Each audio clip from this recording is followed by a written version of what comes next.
बिस्मिल्लाहिर्रहमानिर्रहीम। बेटा, आज का हमारा टॉपिक जो ग्रेड 7 का बुक है हमारे साथ, इसका टाइटल आप लोग को नज़र आ रहा है। इसमें से हमने एक्सरसाइज 6.2 स्टार्ट करना है, लेकिन 6.2 के जो स्टार्ट के जो क्वेश्चंस हैं हमारे साथ, क्वेश्चन नंबर 1, उसके लिए हमने जो एक्सरसाइज 6.1 का जो इंफॉर्मेशन है, जो डेटा हैं, that is about direct proportion and inverse proportion, इसको यूज़ करना है। तो डायरेक्ट प्रोपोर्शंस के बारे में तो पहले भी हम लेसन में डिस्कस कर चुके हैं कि अगर इंक्रीज़ हो रहा है किसी एक क्वांटिटी में तो इसका रिज़ल्ट जो हमें मिलेगा वो भी इंक्रीज़ की सूरत में ही मिलेगा, और अगर कोई डिक्रीज़ हो रहा है तो इसका रिज़ल्ट जो हमें मिलेगा वो भी डिक्रीज़ के फॉर्म में ही मिलेगा। जिस तरह हमने एक एग्जांपल लिया था कि अगर एक कंस्ट्रक्शन हो रही हो, वहाँ पर कोई लेबर काम कर रहा है, तो अगर कोई 2 लेबर्स हैं, 2 मज़दूर हैं और एक वॉल को वो कंस्ट्रक्ट कर रहे हैं। अगर एक वॉल 2 मज़दूर कंस्ट्रक्ट कर रहे हैं और अगर हम इसी मज़दूर की लेबर्स की नंबर्स को बढ़ा दें और इसको अगर हम 10 कर दें तो क्या हमें काम भी ज़्यादा मिलेगा, मतलब नंबर ऑफ़ लेबर ज़्यादा हो गए, तो क्या नंबर ऑफ़ वॉल भी ज़्यादा कंस्ट्रक्ट होंगे? तो यही बात है जी, बिल्कुल सही, कि अगर हम नंबर ऑफ़ लेबर्स बढ़ा रहे हैं तो वहाँ पर नंबर ऑफ़ प्रोग्रेस जो वॉल्स हैं, वो रिज़ल्ट हमें आ रहे हैं, वो भी इंक्रीज़ की सूरत में होगा। आप लेबर्स को कम करते जाए, काम आपका कम रिज़ल्ट निकल आएगा, रिज़ल्ट कम होगा, दीवारें कम कंस्ट्रक्ट होगी। तो इसको हम कहते हैं डायरेक्ट प्रोपोर्शन। इन्वर्स प्रोपोर्शन इसका अपोजिट होता है।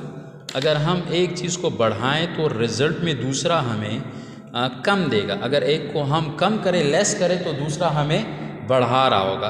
तो ये इन्वर्स अपोजिट काम करता है और डायरेक्ट प्रोपोर्शन में वो सेम काम करते हैं। तो इसके लिए हमारे साथ जो एक्सरसाइज 6.2 का फर्स्ट क्वेश्चन है, अगर उस पर हम नज़र दौड़ाएं तो वहाँ पर कुछ ज़िक्र कर रहे हैं कि एक मशीन है, कैन फिल, वो फिल कर सकता है 300 बॉटल्स इन 4 आवर्स।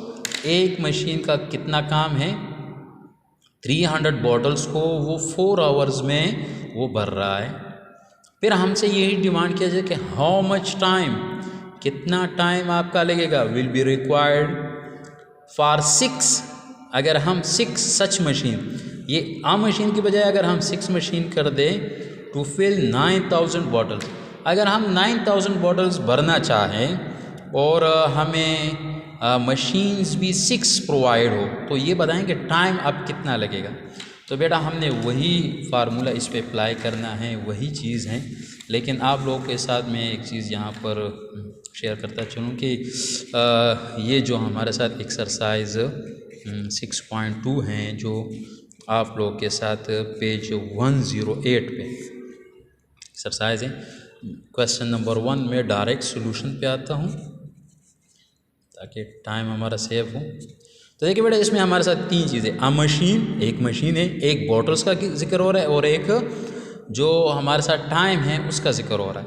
तो आप देखिए, इसमें जो रिक्वायर्ड वाली चीज़ है ना, वो टाइम हमसे रिक्वायर्ड है, वो टाइम हमसे वो डिमांड कर रहे हैं कि आप टाइम हमें बताएं कि कितना टाइम हमारा इस पर लगेगा।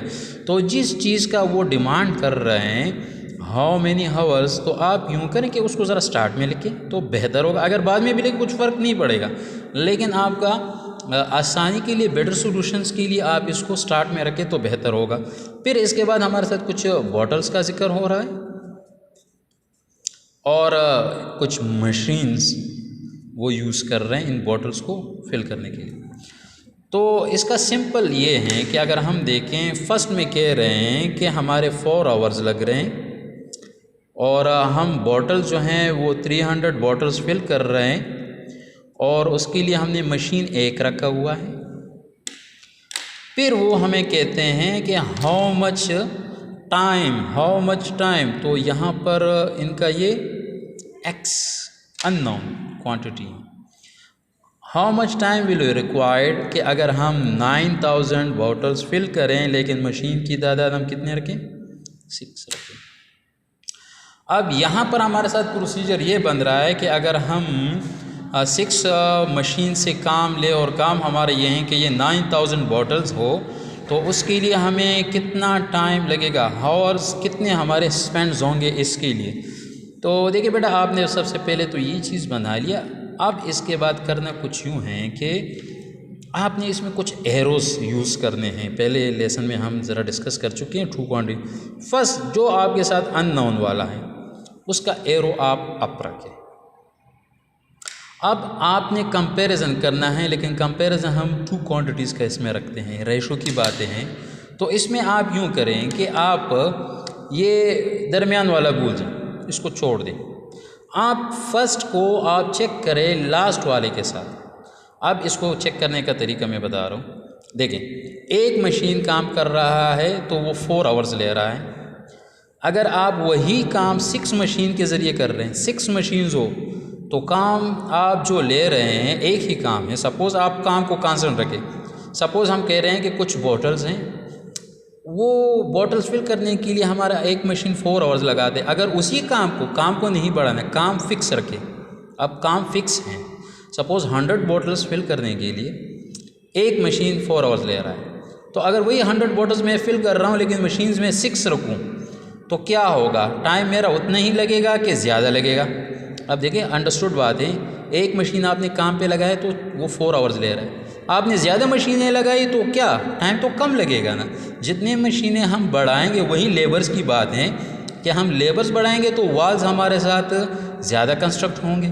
तो अब अगर मैं मशीन कम करूं तो वॉल्स कम होंगे। अब यहाँ पर मैं एक मशीन है तो 4 आवर्स, अगर मैं 6 मशीन्स रखूं तो हो सकता है कि 1 और 2, ठीक है, या इससे भी लेस पर आ जाए बात। तो अगर मैं मशीनें ज़्यादा कर रहा हूँ, टाइम कम हो रहा है, मशीनें मैं कम कर रहा हूँ, टाइम मेरा ज़्यादा लग रहा है, तो इसके अपोजिट बात चल रही है। अब देखिए, एक मशीन होगा तो 4, अगर मशीनों की तादाद हम बढ़ाऊंगा तो टाइम मेरा कम लगेगा। तो ये इसके अपोजिट जो बात चल रही, तो आप अपोजिट के लिए आपने एरो का डायरेक्शन अपोजिट लगाना है। ठीक है बेटा, अब एक ही चीज़ थी। अब इसके बाद इसको छोड़कर आप दूसरे पे आ जाए। 4 आवर्स में हमारे 300 बॉटल्स फिल हो रहे हैं। अगर मैं आपसे कहूँ कि बॉटल्स आप 9000 भर दे, तो क्या वही 4 आवर्स लगेंगे कि ज़्यादा लगेंगे? बॉटल्स बढ़ाएंगे तो टाइम भी बढ़ेगा। अब इस टाइम मशीन को टच नहीं करते, मशीन को हम छोड़ देते हैं। अब सिर्फ इन 2 का हम जिक्र करते हैं। मशीन बॉटल्स में ज़्यादा रखूँगा फिल करने के लिए तो मेरा लाजमी बात है टाइम ज़्यादा लगेगा। तो अगर मैं बॉटल्स कम रखूँगा तो टाइम भी कम। एक चीज़ ज़्यादा करूँगा दूसरा भी ज़्यादा होगा, एक चीज़ कम रखेंगे तो दूसरा ऑटोमेटिकली कम होगा। मतलब ये इसके बिल्कुल दोनों सेम चल रहे हैं। एक ज़्यादा करोगे तो दूसरा ऑटोमेटिकली ज़्यादा लगेगा। बॉटल ज़्यादा चाहिए फिल करने के लिए तो आपको आवर ज़्यादा लगेंगे। अब इसके बाद आसान काम है, बस ये मेन चीज़ है, मेन लॉजिक है। अब आपने इसको लेना है, टेल से स्टार्ट करना है। इसके टेल से, टेल वाली क्वांटिटी ऊपर रहेगी और हेड वाली नीचे, फिर इक्वल। यहाँ पर टेल वाली क्वांटिटी ऊपर रहेगी और हेड वाली क्वांटिटी नीचे आएगी। फिर इसी तरह यहाँ पर टेल वाली क्वांटिटी ऊपर रहेगी और हेड वाली क्वांटिटी नीचे आएगी। अब आपने इन 2 को आगे पीछे कर सकते हैं, यहाँ इक्वल ज़रूर रखना है, ये इसका प्रोसीजर। और इसको आप सॉल्व करना स्टार्ट करें, ये 2 0 इस 2 0 के साथ कट जाएंगे, एक बात। दूसरी, आप इसको यहीं काटते हैं या थोड़ा सा एक स्टेप करते हैं, x/4 90/3 एंड 1 आवर 6। अब आप इस 3 के साथ इसकी कटिंग कर ले, 3 1 ज़ार 3 3 ज़ार 9 और इसका 0 ऊपर आ जाएगा। तो आपके साथ x/4 एंड 30 मल्टीप्लाई 1 आवर 6 रह गया। आप 6 और 30 के ऑटोमेटिकली आप कटिंग कर सकते हैं, 6 1 ज़ार 6 6 5 ज़ार 30। तो आपके साथ रिमाइंडर में जो बच रहा है, जो वैल्यूज़ हैं 5 और ये मल्टीप्लाई यहाँ का 1, तो 1 की कोई ज़रूरत ही नहीं। तो आप लिख सकते हैं कि x/4 = 5। ये 5 नीचे से 4 ख़त्म करने के लिए हम क्या करते हैं, हम लिखते हैं ना मल्टीप्लाई बोथ साइड्स बाय 4। तो आप 4 को मल्टीप्लाई करते हैं तो 4 multiply with x/4 and 4 multiply with 5, 4 4 cut जाएंगे। x = हमारे साथ जो बचता है 20। लेकिन ये हमने क्या फाइंड किया, आवर्स का जिक्र हो रहा है, तो 20 आवर्स आपको लगेंगे। अगर आप 6 मशीन लगाएं और 9000 को आप भरना चाहें तो आपका रिज़ल्ट आएगा 20 आवर्स। Thank you.